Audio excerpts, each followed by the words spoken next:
আসসালামু আলাইকুম রহমতুল্লাহ। প্রবাসীদের জন্য সাপ্তাহিক ছুটির দিন খুবই গুরুত্বপূর্ণ এবং সাপ্তাহিক ছুটির দিনকে কেন্দ্র করে প্রবাসীরা বিভিন্ন স্থানে ঘোরার জন্য কিংবা সময় কাটানোর জন্য যায়। আর আমরাও আসছি আজকে একটু রিয়াদ শহরটা ঘোরার জন্য। তো যাই হোক, আমরা যখন বাসা থেকে বের হই এবং বাসা থেকে আসি, ওই সময়টা আবহাওয়া ভালো ছিল এবং খুব সুন্দর ছিল, কিন্তু দুঃখের বিষয় হচ্ছে আমরা বের হওয়ার পরেই বৃষ্টি চলে আসে এবং এই বৃষ্টির মধ্যেই আমাদেরকে যেতে হয়। বিভিন্ন স্থানে গিয়েছি এবং বিভিন্ন মার্কেটগুলোতে যাই, যার জন্য আমাদের অনেকক্ষণ সময় লাগে। কারণ সৌদি আরবে রাস্তাঘাট বৃষ্টির সময় আসলে এমন একটি পরিস্থিতি হয়, যেহেতু সৌদি আরবের রাস্তাঘাটে গাড়ি স্পিডে চলে, আর বৃষ্টি হলে গাড়ি খুব স্লো হয়ে চলে এবং রাস্তাঘাটে জ্যাম শুরু হয়ে যায়। তো আমরা আসছি সৌদি আরবের আজিজিয়াতে, এবং আজিজিয়া থেকে আমরা কেনাকাটা করি। তারপরে আমরা আজিজিয়া থেকে বের হয়ে চলে যাই সৌদি আরবের সুলতানা ক্যারিপুর। আপনারা হয়তো অনেকেই এখানে আসছেন। সালাম পার্ক নামে যে পার্কটি রয়েছে, যেখানে বাংলাদেশি শিল্পীরা আসছিল, এই পার্কের পাশেই কিন্তু ক্যারিপুর। আর এটা হচ্ছে ক্যারিপুরের যে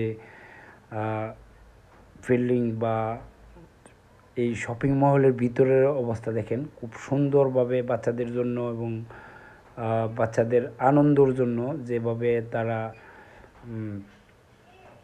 বিভিন্ন খেলনা এবং বিনোদন সামগ্রী রেখেছে মার্কেটের ভিতরে, আপনারা হয়তো দেখতেছেন। তো এটা হচ্ছে সৌদি আরবের রিয়াদের সুলতানা। তো প্রবাসীরা ছুটির দিন মোটামুটি অনেক প্রবাসীরা এই বিভিন্ন জায়গায় যাই, আমরাও আসছি এবং ঘুরতেছি। তো আপনারা দেখতেছেন, খুব ভালো লাগে। কারণ এই মার্কেটগুলোতে বিশেষ করে বিভিন্ন দেশের মানুষ যারা মার্কেটে আসে, এবং পাশাপাশি আমাদের প্রবাসী বাংলাদেশিরাও মার্কেটে আসে। তো আমরা মার্কেটে দীর্ঘক্ষণ ছিলাম। তো আপনাদেরকে দেখাচ্ছি পুরো মার্কেটটা ঘুরে।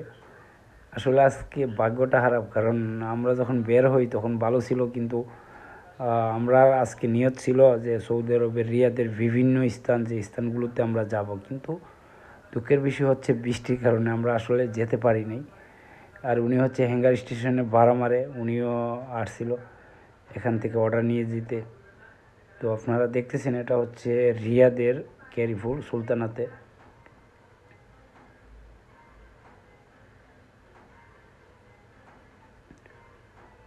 তো আমরা দীর্ঘক্ষণ ছিলাম এবং ওইখান থেকে আবারও আমরা রওনা দিই বাসার দিকে। এবং আজকে যেহেতু আমার খালাতো ভাই আমাকে নিয়ে আসছে ওর বাসাতে, তো ওর বাসাতে আমরা চলে আসি এবং ওইখানে এসে দীর্ঘক্ষণ আড্ডা মারি। তো দেখতেছেন সৌদি আরবের রাস্তাঘাটের পরিস্থিতি, বৃষ্টি হওয়ার কারণে কিন্তু রাস্তাঘাট একেবারেই ভিজে আছে এবং খুব